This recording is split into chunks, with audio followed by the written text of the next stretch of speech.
इस मौके पर भरोसा दिलाता हूं, चाहे सड़कों पे जरूरत पड़ेगी, चाहे संसद में लड़ने की जरूरत पड़ेगी, बाबा साहब के सम्मान के लिए बड़ी से बड़ी कुर्बानी भी देनी पड़ेगी, तो हम लोग पीछे हटने वाले नहीं।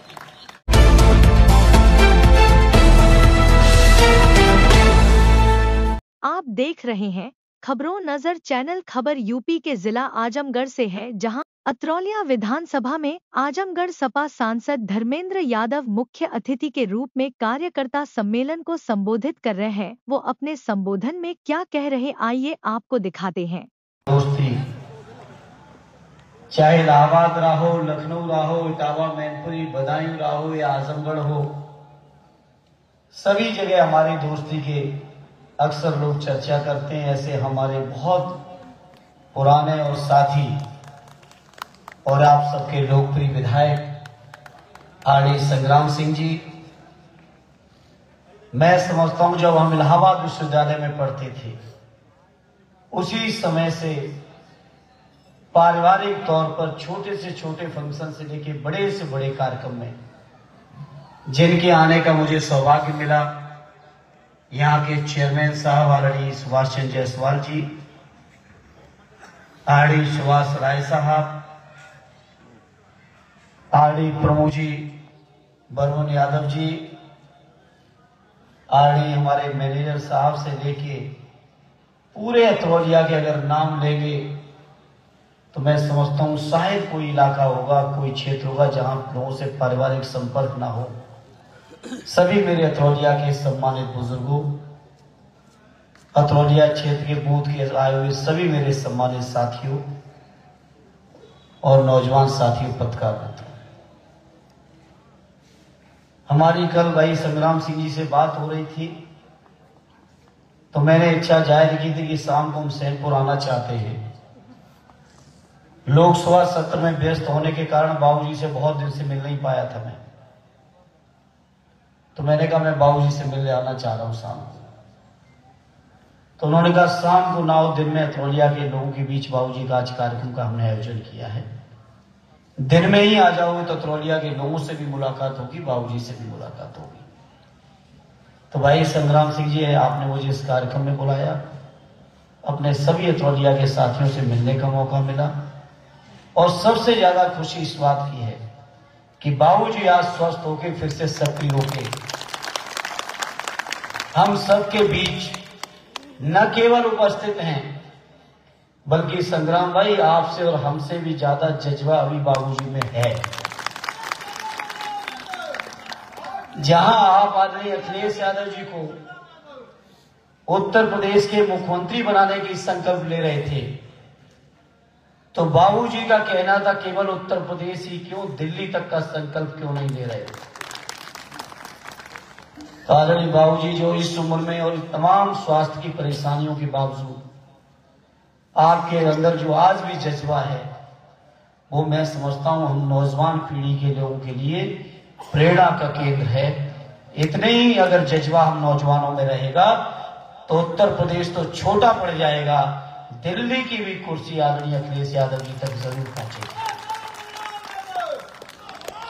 साथी संग्राम जी मैं बचपन से जानता हूं, बहुत भावुक साथी हैं, बहुत ही जज्बाती साथी हैं, और आदरणीय बाबूजी आपने सदैव नेताजी ने ये जो समाजवादी परिवार बनाया है, केवल सिद्धांतों मात्र पे नहीं है, सिद्धांतों के साथ साथ जो भावनात्मक रिश्ते हम समाजवादियों के आपस में हैं, किसी भी दूसरे दल के पास ऐसे भावनात्मक रिश्तों वाले न हमारे नेता हैं और न कार्यकर्ताओं के साथ ऐसे रिश्ते।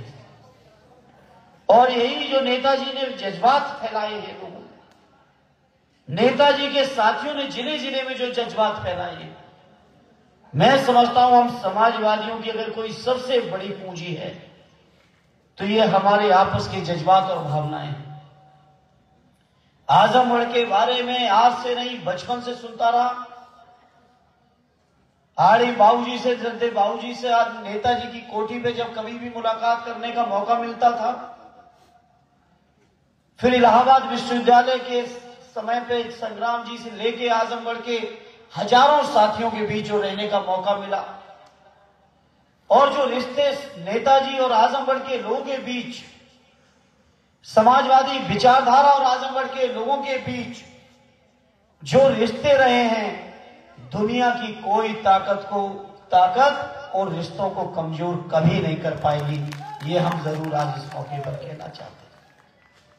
सदैव नेताजी ने जिस कदर कहा कि इटावा दिल आजमगढ़ मेरी धड़कन है, मैंने अपने चुनाव जीतने के दिन भी उस दिन कहा था कि आजमगढ़ के लोगों, आपके सेवा करना केवल मेरा इसलिए फर्ज नहीं है कि आपने मुझे सांसद बना दिया, आपने मुझे सम्मान दे दिया इसलिए मात्र नहीं करना है। सांसद विधायक बनना बहुत छोटी बात है। ये आजमगढ़ के लोग नेताजी के दिल में रहने वाले लोग हैं, इसलिए मुझे आपकी दिल से सेवा करनी है और मैं करके दिखाऊंगा। साथियों, चर्चा की तमाम साथियों ने कैसे कैसे परिस्थितियां बनाते आप सब लोग आजमगढ़ ले आए, तो जहां आप आजमगढ़ लाए हो वहीं हमारी जिम्मेदारी भी बढ़ी है। जहां नेताजी ने दिल से आपको माना है, आदरणीय राष्ट्रीय अध्यक्ष जी ने हमेशा कहा कि आजमगढ़ मेरा दूसरा घर है। मुझे याद है अभी चुनाव में आए थे बैठवाली की सभा में, उन्होंने कहा था इटावा, मैनपुरी, कन्नौज समाजवादियों का गढ़ है, लेकिन आजमगढ़ सबसे बड़ा गढ़ है। और ये साबित भी किया है, आजमगढ़ वालों ने हर समय साबित किया है। इस चुनाव में भी बात करो तो दोनों के दोनों सांसद आपके, 10 के 10 विधायक आपके, सारी विधानसभाओं में आप जीते। तो जहां हम लोग लगातार जीत रहे हैं, वहां हम लोगों की कहीं ना कहीं समाजवादी जनप्रतिनिधियों की जिम्मेदारी भी बहुत है। मैं आप सबको भरोसा दिलाता हूं, जिस उम्मीद से, जिस भरोसे से आपने हमें चुना है और जिस तरह की परंपरा को आपने देखा है, जिया है, मैं कोशिश करूंगा अपने आप को उसी सांचे में ढाल के आप लोगों के बीच उसी तरह से रह के आपको भी महसूस हो कि कोई नया एमपी नहीं है, बल्कि नेताजी के संस्कारों में आदरणीय अखिलेश जी के नेतृत्व में ढल के ये आपकी सेवा के लिए आपके बीच आया है। मेरा प्रयास होगा कि मैं ऐसे आप सबकी सेवा भी कर सकूं। जहां तक आज पार्टी का परिपत्र भी आया है, आप सबके बीच सर्कुलेट हुआ है, मैंने इतनी शानदार संगठन कभी नहीं देखा। अभी 1-2 घंटे पहले ही परिपत्र आया है पार्टी के प्रदेश अध्यक्ष जी की तरफ से, राष्ट्रीय अध्यक्ष जी के निर्देश पर, और यहां हम आके देख रहे हैं कि फोटोकॉपी सारी परिपत्र बूथ तक पहुंच गई आज ही की आज। ऐसा शानदार संगठन शायद किसी विधानसभा में देखने को मिलेगा जो अतरौलिया की विधानसभा में। तो उस परिपत्र के माध्यम से जिस तरह से माननीय राष्ट्रीय अध्यक्ष जी ने कहा है, बाबा साहब भीमराव अम्बेडकर जी का जो अपमान किया है, बाबा साहब भीमराव अम्बेडकर जी हम सबके तो पूर्वज हैं ही, हम सबके लिए तो ईश्वर तुल्य हैं ही, वहीं बाबा साहब को अपमानित करके देश के 90% वो लोग जिनको हक और अधिकार बाबा साहब के कारण मिला है, उनका भी अपमान करने का काम देश के गृह मंत्री ने किया है। इसलिए मैं इस मौके पर अपने सतरौलिया के साथियों आपसे कहूंगा, जहां बाबूजी के कुशल निर्देशन में माननीय संग्राम जी के नेतृत्व में आप सब लोग तो बेहतर करेंगे ही करेंगे, वहीं मैं इस मौके पर भरोसा दिलाता हूं, चाहे सड़कों पे जरूरत पड़ेगी, चाहे संसद में लड़ने की जरूरत पड़ेगी, बाबा साहब के सम्मान के लिए बड़ी से बड़ी कुर्बानी भी देनी पड़ेगी, तो हम लोग पीछे हटने वाले नहीं। ये समाजवादी विचारधारा, ये समाज के दबे कुचले शोषित पीड़ित लोगों के हक, न्याय, अधिकार, जिसको आदरणीय राष्ट्रीय अध्यक्ष जी ने पीडीए के नारे के तौर पर दिया है, हम सबकी जिम्मेदारी बनती है उस नारे को जितना बेहतर तरीके से हम लोग सफल कर पाए। अभी थोड़ा सा हम लोगों ने काम किया लोकसभा के चुनाव में, अभी पूरा भी नहीं हो पाया था। अभी तो हमारा पीढ़े परिवार इकट्ठा होना और बाकी है। अभी तो थोड़ा ही थोड़ा हो पाया था, थोड़ा ही थोड़ा परिवार इकट्ठा हुआ, तो उत्तर प्रदेश की सबसे बड़ी और देश की नंबर 3 की पार्टी आपकी बन गई है। और ये जो आपने 37 सांसद चुन के भेजे हैं, हम आपको विश्वास दिलाते हैं, सांसद होने के नाते आपको यकीन दिलाते हैं कि पीड़ित परिवार के हमारे दबे कुचले पिछड़े लोगों के, अल्पसंख्यक भाइयों के मान सम्मान और स्वाभिमान से अगर कोई छेड़खानी करेगा तो हम 37 लोग लड़ने के लिए बहुत हैं। आपने इतनी ताकत दे दी है, इतनी ताकत आपने दे दी है कि देश के अंदर कोई भी दलित विरोधी, पिछड़ा विरोधी, मुसलमान भाई विरोधी, किसान विरोधी, नौजवान विरोधी, बुनकर विरोधी, मजदूर विरोधी कोई भी कानून अब देश की संसद से भाजपा वाले पास नहीं करा पाएंगे। ये हम आपको विश्वास और भरोसा दिलाते हैं। ये जो वन नेशन वन इलेक्शन को लाए हैं, ये केवल इसलिए लाए हैं कि आज समाज में छोटे छोटे समाज के हर वर्ग के लोगों के मुद्दों पर चुनाव हो जाते हैं। हर समाज के लोगों को प्रतिनिधित्व मिल रहा है, हर एक की आवाज उठ रही है लोकसभा विधानसभा में। ये सोच रहे हैं कि देश की मीडिया को, सोशल मीडिया को और विज्ञापनों के माध्यम से बड़े बड़े मुद्दों पर चुनाव करा देंगे और दबे कुचले शोषित पीड़ित पीड़ित परिवार के लोगों के मुद्दों को दबा देंगे। तो आज आपके आशीर्वाद से आदरणीय अखिलेश यादव जी इतने ताकतवर हैं कि ये जन विरोधी कानून पास नहीं होने देंगे। ये हम आप सभी को भरोसा दिलाते हैं। ऐसे मेरे अतरौलिया के साथियों, मैं समझता हूं आजमगढ़ की जब जब चर्चा हुई तो ऐसा कभी नहीं हो सकता कि आजमगढ़ की चर्चा हो और आदरणीय बाबूजी की चर्चा के बिना वो चर्चा पूरी हो जाए।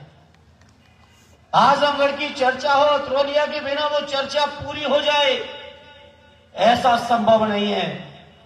इसे मैं अपने अतरौलिया के लोगों आपको कहना चाहता हूं, आदरणीय बाबूजी आपको विश्वास दिलाता हूं, सन 72 से लेके आज की तारीख तक 53-54 साल हो गए। आप लगातार समाजवादी पार्टी और श्रद्धेय नेताजी को, आदरणीय अखिलेश जी को मजबूत करने में पूरा का पूरा जीवन जो आपने लगाया है और जो नई पौध आपने तैयार की है, ये पौध आपके निर्देशन में, आपके मार्गदर्शन में समाजवादी पार्टी और विचारधारा को कभी कमजोर नहीं होने देगी। बाबूजी, यह आपको विश्वास दिलाता हूं। श्रद्धेय नेताजी के जो सपने हैं, आदरणीय अखिलेश यादव जी की जो नीतियां हैं, उन नीतियों पे चलते हुए न केवल समाजवादी पार्टी को हम लोग आजमगढ़ में मजबूत करेंगे और मजबूत करेंगे, बल्कि प्रदेश और देश में भी मजबूत करने में आजमगढ़ के लोग अपना बड़ा योगदान देने वाले हैं बाबूजी। इसे आज इस मौके पर आदरणीय बाबूजी आप स्वस्थ हो गए, आज हम सबके बीच हैं। ईश्वर से भी प्रार्थना है और आपसे भी प्रार्थना है, डॉक्टर्स की जो भी एडवाइस हो उसको 100% पालन करना और बैठते हुए निर्देशित करते रहना। हम नौजवान लोग आपके निर्देश पर, आपकी उम्मीद से आगे बढ़कर काम करने का प्रयास करेंगे। लेकिन इस उम्र में आपसे इतनी प्रार्थना जरूर करूंगा कि डॉक्टरों की राय के विरुद्ध आप कोई भी काम और गतिविधि अब न करना। ये हमारी सबकी, मैं समझता हूं इस बात से सारे अतरौलिया के लोग सहमत होंगे। सबकी तरफ से प्रार्थना है, डॉक्टरों की राय पर हम सबको निर्देशित करिए। और आपने इतनी बड़ी पौध तैयार की है, इतनी आपने लोग पैदा कर दिए हैं कि लोग आपकी और नेताजी की विचारधारा को आगे बढ़ाने में कोई कमी नहीं आने देंगे। ये हम बाबूजी आपको विश्वास और भरोसा दिलाते हैं। क्योंकि मौसम दब रहा है, ठंडक पड़ रही है, बाबूजी को भी बोलना है। इसे ज्यादा कुछ न कहते हुए मैं इतना ही कहूंगा, श्रद्धेय नेताजी ने जो परंपरा बढ़ाई, 14 साल में जो परंपरा कायम की थी, जिसको आदरणीय राष्ट्रीय अध्यक्ष जी आगे बढ़ा रहे हैं, उस परंपरा को बढ़ाने में हम लोग अपनी ओर से कोई कसर नहीं आने देंगे।